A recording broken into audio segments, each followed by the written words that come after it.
Dear students, today we will study about effect of change of pressure on states of matter.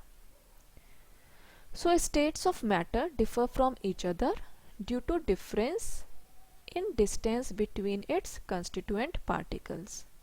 So we have learned earlier that solid have minimum distance between its particles, which is followed by liquid, and gas has maximum distance between its particles.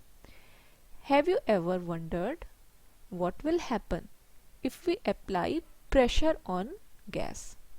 That is, we compress a gas present in a cylinder. So when we apply pressure on the gas, the particles of matter can be brought close together and the gas changes into the liquid form. Thus, a gas can be liquefied if we apply pressure and decrease the temperature. Have you ever heard of dry ice? Dry ice is solid carbon dioxide. Solid carbon dioxide can be directly converted into gaseous state if the pressure is decreased.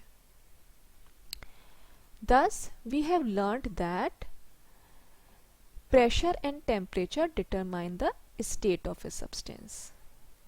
That is, whether it will be solid, liquid or gas.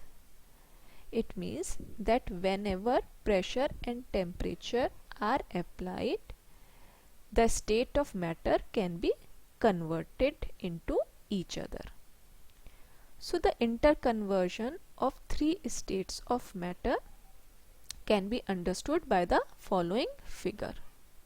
This figure shows that solid can be converted into liquid with the help of fusion. That particular process is known as fusion. Liquid is converted into solid, that is known as solidification. Solid is converted into gas, that is known as sublimation, and gas is converted into solid, that is known as deposition. Here sublimation is written, but when gas is converted into solid, it is known as deposition. Then liquid is converted into gas by the process of vaporization, and gas is converted into liquid by the process of condensation. So now there is one more topic which is known as sublimation.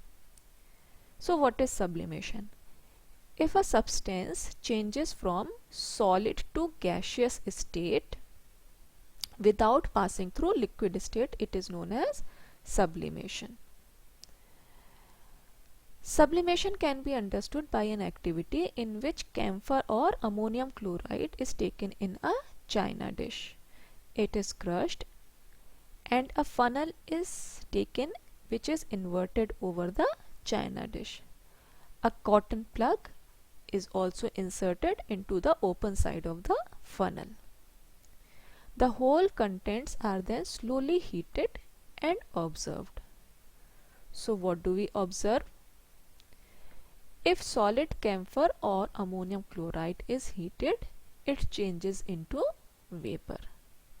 If the vapors are cooled, it changes into solid. So if gas is directly changed into solid without passing through liquid, that process is known as deposition. So today we will stop here, students. Thank you very much.